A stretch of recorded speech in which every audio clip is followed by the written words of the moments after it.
इसका मतलब नहीं लगाना चाहिए। मैं अपने प्रोडक्ट्स की जब भी बात करती हूँ मैं कहती हूँ इसकी झाग नहीं बनेगी क्योंकि मैंने इसमें डिटर्जेंट नहीं डाला हुआ, ठीक है। और ये ज़ाहिर सारी मैंने लैब से टेस्ट करवाए हैं तो डिटर्जेंट तो उसमें बिल्कुल भी नहीं है। मैंने इसमें सोडियम लॉरल सल्फेट नहीं डाला हुआ, सिर्फ उसको एस्थेटिक बनाने के लिए, उसको फोम देने के लिए। हाँ, उसकी क्लेंजिंग प्रॉपर्टीज अच्छी होती हैं, भी होते हैं वो यूज कर सकते। कंडीशनर में भी SLS है। आपके पास जितने शैम्पूज और ये हैं उस सब में SLS है। आपको SLS फ्री शैम्पूज यूज करने अगर आप अपने बाल बचाना चाहते हैं, मेरे मिलते हैं, मेरी ब्रांड के हैं, होलिस्टिक विजडम बाय सार चावला के। पूरा पाकिस्तान खरीदे, मैं आ गई हूँ आप लोगों के लिए। आपको शैम्पूज की वजह से जो हम यूज कर रहे हैं झाग बनाने के लिए, तो वो झाग मैं यही कहती हूँ मेरे शैम्पूज की झाग नहीं बनेगी क्योंकि उसमें डिटर्जेंट नहीं है, लेकिन मेरे शैम्पूज आपके बाल बचा लेंगे। और वो नहीं बचाएंगे। हम जो डेली शैम्पू यूज कर रहे हैं उससे भी हमारे बालों को बड़े ज्यादा नुकसानात का सामना, और डॉक्टर साहब ने बता दिया। डॉक्टर साहब, गांव के अंदर बाल जब भी गिरते हैं खवातीन के या बच्चों को जब भी बचे, ये सर पे दही लगाने का रवाज होता है। अच्छा रवाज अंडे है। के साथ। अच्छा रवाज है, बहुत अच्छा रवाज है। दही के साथ अगर दही लगाई जाए, दही और अंडा प्रोटीन है, बहुत अच्छा रवाज है। बल्कि उसके साथ आप एक और चीज़ भी इंक्लूड कर सकते हैं, the richest source of vitamin C on this planet. लोग समझते हैं कि नींबू और ऑरेंज है, नहीं, आंवला है। मैं बल्कि ये मास्क बनाती भी होती हूँ, मेरा आंवला पाउडर भी है। आप 1 टीस्पून आंवला पाउडर लें, ठीक है, 1 टेबलस्पून आप इनमें से कोई भी ऑयल लें, आप दही लें, आप अंडा लें, और आप हर 2 से 3 दिन बाद उसका मास्क बना के लगाएं। दही एंड अंडा इज प्रोटीन। हमारे बाल क्या है, वो प्रोटीन है, ये प्रोटीन के स्ट्रैंड्स हैं। विटामिन सी क्यों चाहिए इसके लिए? आपके पास हेयर में जो प्रोटीन है, कोलेजन और केराटिन, विटामिन सी ना हो तो वो बन ही नहीं सकता। आप डायरेक्ट विटामिन सी का रिचेस्ट सोर्स आंवला पाउडर आप उसमें डालें, आप उसको मिक्स करें और आप अपने बालों में उसका मास्क लगाएं। बल्कि आप इसमें मेथी दाना भी शामिल करें। ये हेयर फॉल और डैंड्रफ का साइड बाय साइड इलाज है। और एक और भी आपको मज़े की बात बता दूँ, शायद मैं आगे कभी नीम के पत्तों का भी कुछ निकाल दूँ। आप कोशिश करें कि हेयर फॉल और डैंड्रफ दोनों के लिए जब आप सर धोएं तो नीम के पत्तों का भिगोया हुआ पानी हो। बड़ा ही स्ट्रॉन्ग एंटीसेप्टिक है। बॉयल भी करते हैं, बॉयल भी वो बड़ा स्ट्रॉन्ग एंटीसेप्टिक है। गांव की कुछ बातें बहुत ही अच्छी होती हैं। हाँ जी, बिल्कुल सही। अच्छा चले, बालों की बात हो रही है तो कलर करने से, डाइंग करने से भी बालों को बड़े नुकसान खराब हो जाते हैं, ठीक है। वो फिर सही हो सकते हैं? देखिए, डिपेंड करते हैं उसकी फ्रीक्वेंसी बहुत ज़्यादा ना हो। जैसे मैं साल में 2 बार डाई करा लेती हूँ। इतना जरूर, ठीक है, इससे ज़्यादा ना कराएं। साल में मैं 2 बार। और जो बाल सफ़ेद होना शुरू हो जाते हैं इसी वजह से, ठीक है। अब बहुत सारी खवातीन हैं जो मीडिया फील्ड से हैं, कुछ मॉडलिंग कर रही हैं, उनकी तो ज़रूरत है बालों को डाइंग करवाना, बालों की स्टाइलिंग करवाना।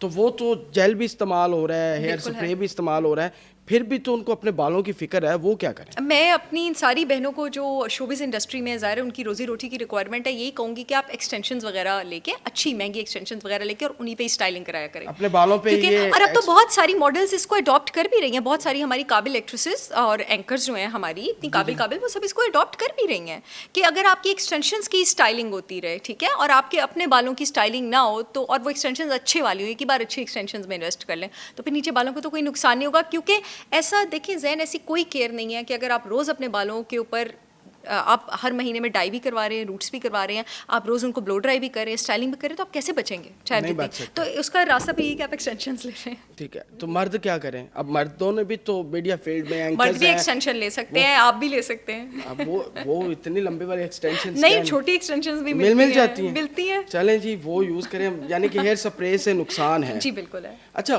पुराने ज़माने में खवातीन मेहंदी लगाया करती थी, बहुत अच्छा करती थी, वो ठीक है, बहुत अच्छी है, वो लगा बहुत अच्छी है बालों के लिए, वो मजबूत है। और एक ही टॉवल होता है घर में, सारे इस्तेमाल कर, तो बहुत ही बुरी बात है। ये तो हाइजीन के लिए आज से ही बुरी बात है।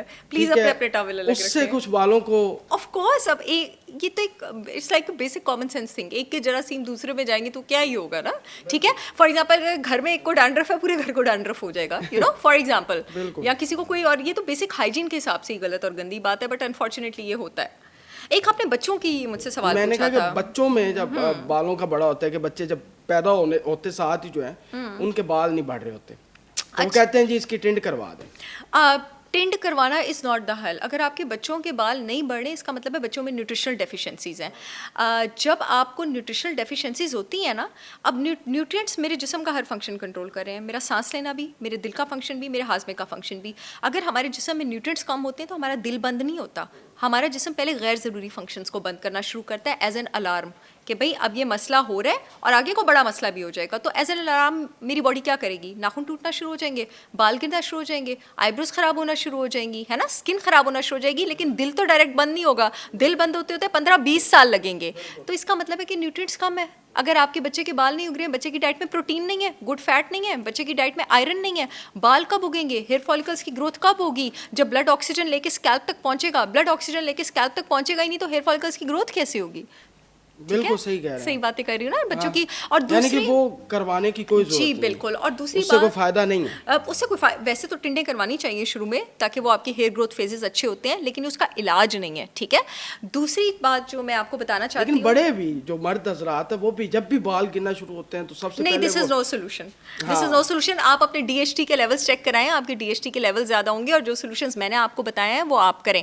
और अगर कुछ एज के बाद, मैं इस क्वेश्चन का आंसर कंप्लीट करना चाहूँगी, बच्चे 7, 8, 9 साल के और एकदम उनका गंजपन हो जाए तो प्लीज़ उनका ब्लड का ANA टेस्ट कराएं, एंटी न्यूक्लियर एंटीबॉडीज़, ये ना उनकी बॉडी में कोई ना कोई ऑटो इम्यून डिजीज़ हो रहा हो।